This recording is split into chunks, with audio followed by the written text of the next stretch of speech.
In today's video, I'm going to show you exactly how to create a circle outline animation in Canva step by step. This is perfect if you want that smooth circle drawing effect for intros, logos, titles, presentations, or social media content. The best part is you can do this using Canva's built-in tools without any advanced animation skills. Make sure to watch until the end because I'll also show you how to fine-tune the timing and make it look more professional.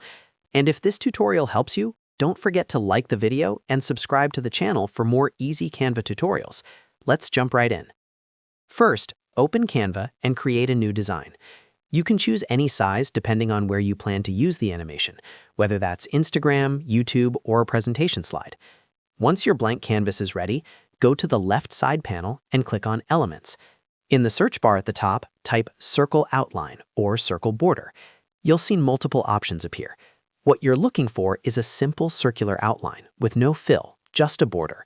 Choose one that has a clean, thin stroke, because thinner outlines usually look smoother when animated. Click on the circle outline to add it to your canvas. Resize it by dragging the corners, while holding Shift to keep it perfectly proportional. Position it exactly where you want the animation to happen.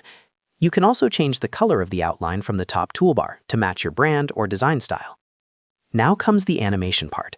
Click to select the circle, then go to the top menu and click on Animate. Canva will show you different animation styles. To create that effect where the circle looks like it's drawing itself, choose Wipe. Wipe is the best option for a reveal-style animation because it makes the outline appear progressively around the shape. If you want to experiment, you can also try Rise, Pop, or Fade. Rise gives a smooth upward entrance, Pop adds a quick energetic effect, and Fade creates a soft appearance. But for the closest circle drawing animation, Wipe is definitely the one I recommend. After selecting your animation, it's time to adjust the timing. Click on Duration at the top of the screen. Use the slider to control how fast or slow the circle reveals. A shorter duration will make the animation feel snappy and energetic, while a longer duration creates a more dramatic, smooth drawing effect. Play around with the timing until it matches the mood you're going for. For even more control, open the timeline at the bottom of the screen. This allows you to precisely control when the circle starts and ends its animation. You can drag the edges of the animation bar to adjust the exact timing.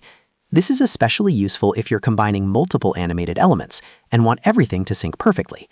Now, if you want to take this a step further, you can add text, a logo, or an icon inside the circle. Go to Text or Elements and insert your title, number, or graphic inside the outline. Resize and center it properly. Then select that element and apply a separate animation to it. For example, you can use Fade or Pop so that the text appears right after the circle finishes drawing. This layered animation effect makes your design look much more professional and dynamic. You can also stagger the timeline in the timeline so the circle draws first, then the text appears a fraction of a second later. Small timing adjustments like this make a big difference in how polished your final result looks. Once you're happy with everything, it's time to export your animation. Click Share in the top right corner, then click Download. Make sure you select MP4 as the file type. This is important because downloading as MP4 keeps the animation intact. If you download as a PNG or JPEG, you'll only get a static image without the motion. And that's it. You've successfully created a circle outline animation in Canva. As you can see, it's simple, quick, and doesn't require any advanced design skills. You can use this technique for logo reveals, countdowns, highlight effects, and so much more. If you found this tutorial helpful, make sure to like this video and subscribe to the channel for more step-by-step Canva tutorials just like this. Thanks for watching, and I'll see you in the next video.